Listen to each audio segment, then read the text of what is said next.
After The Blue Angel, The Scarlet Empress is probably the most well-known of the collaborations between Marlene Dietrich and director Joseph von Sternberg. Nominally about the seizure of power by Catherine the Great, Dietrich, it is famous for its Baroque visual style and is nearly equally infamous for treating history as almost nonsense. By any measure, it is a flamboyant example of the medium's potential. Some might say that is the problem. My qualifying almost relates to the difference between accuracy and truth.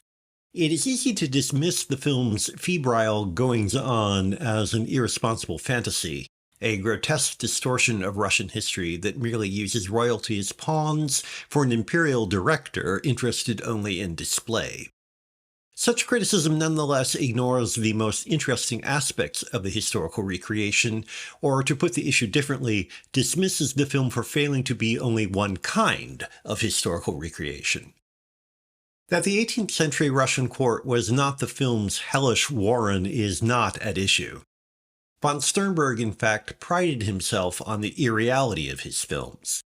At the same time, no less serious a filmmaker than Sergei Eisenstein indulged in similarly warped images of Russia's past in Ivan the Terrible, which was almost certainly influenced by Empress.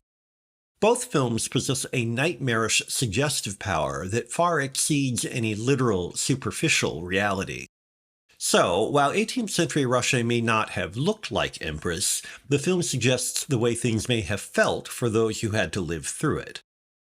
Eisenstein's reputation as one of cinema's greats lends Ivan respectability. Its heavy gloom at least seems serious, although it probably has even less historical veracity. Empress dares to treat mad excess as funny. All of the Sternberg-Dietrich films skirt camp. If Empress crosses the line, it is at a very high level an entertaining form of outrage. When, for example, the Orthodox Patriarch asks those gathered at dinner for something for the poor, and Tsar Peter III, Sam Jaffe, slaps him, the cleric's response, "That was for me, what have you got for the poor?" is deliciously funny precisely because it is so inappropriate.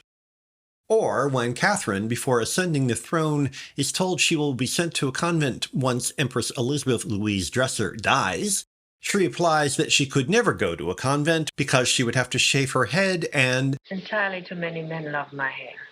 If such catty snipes cannot be reconciled with textbook history, it is tempting to suggest they nonetheless provide a kind of reality that po-faced solemnity cannot rival.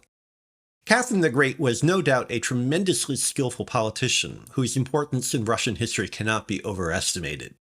The Scarlet Empress suggests that one of her greatest assets was that she was also a royal bitch.